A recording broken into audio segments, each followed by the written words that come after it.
So, Russ, as we pull out onto Swift Current Lake here, we take a look back at beautiful Many Glacier Hotel. What a place. It is our last glimpse. We may never return, I'm not sure. We're taking one of the, step over here, Denise, so we can try and get out of the wind. The wind is blowing a little bit out here, and my guess is it blows quite a bit on this lake. But Denise Van Artsdale is with us, and you're with the Glacier Park Boat Company, and this is one of these classic old wood boats that we're on here today. But you operate these boats on lakes throughout the park, don't you? Yeah, we have operations at 4 different locations where we have our tour boats, and we have small boat rentals at 3 or 4 of them as well. And this is one of our younger boats. It was built in the mid-60s, and we have 3 boats that were built prior to 1930.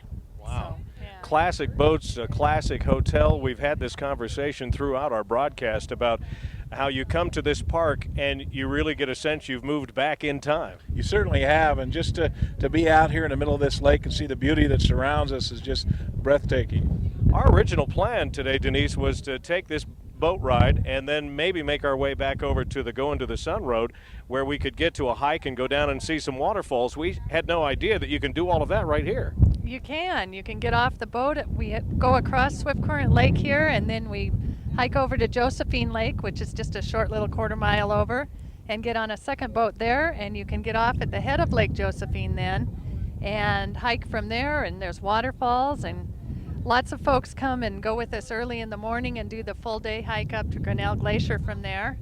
But you can also do these midday shorter hikes up to Grinnell Lake or waterfalls, and it's all out there. And the wildflowers this year are spectacular. So we saw a lot of those wildflowers just on the Going to the Sun Road, right along the roadside, which is really gorgeous. But you mentioned Grinnell Glacier. We've told a little bit of the story about George Bird Grinnell, who had really the passion for this area to be designated as a national park and really spearheaded that effort before President Taft signed the bill back in 1910. And we're going to switch here because the boats start turning directions.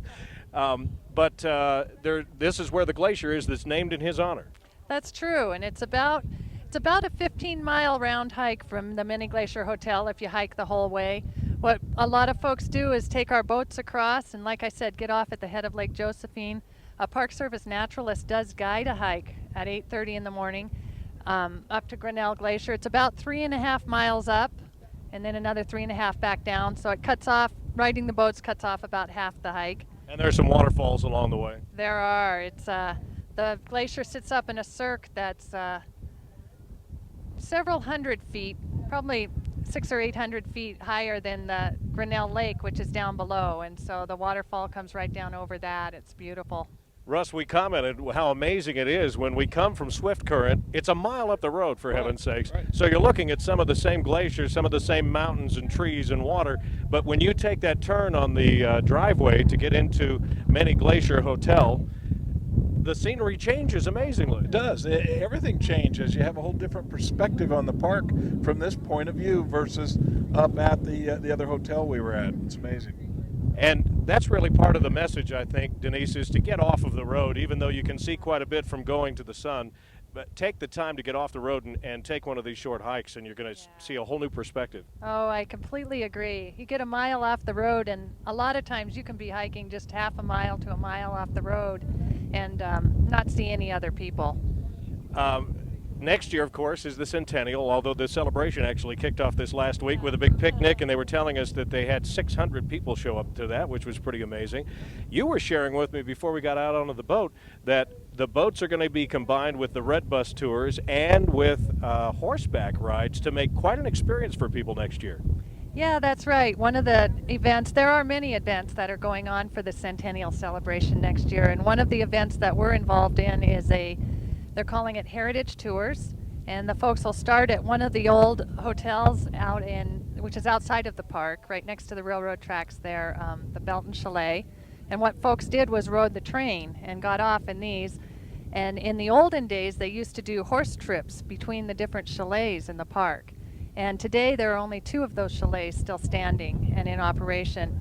And so we've put together these heritage tours where they will do the old tours with the horses and the staying in the different chalets. They'll end up here. One of them will actually end up at the Many Glacier Hotel after a night at Granite Park Chalet. So we're going to be involved in that, and that's in August of next year. Oh, that would be awesome to have the experience of all of those transportation options within the park. And then how many days did you say it'll be? I believe they're 4 and 5 days. 2 different tours. One goes up to Sperry Chalet, and the other one's going to come over by Granite Park Chalet. Sounds like an experience, doesn't it? It does. I've got to go now. They're going to let me drive the boat. He tried that trick with the red bus, by the way. It didn't work. Ken's been standing behind the camera here trying to take some video so that we can actually post it on the web along with this conversation with Denise. Can't take back pictures here, can you? No, it makes me look like a hero with the camera, that's for sure. You mentioned a website, too, where people can get more information about those tours that are going to be available next year. Let's get that out there. Well, you can visit our website, which is glacierparkboats.com, or the Belton Chalet is who's handling the reservations part of those trips, and that's beltonchalet.com. How many boats in operation total, do you know? How many boats we have? Yeah, for the whole company.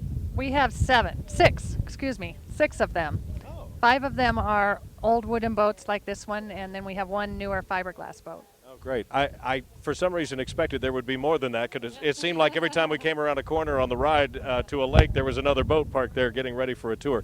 But tours operate as long as the park is open daily?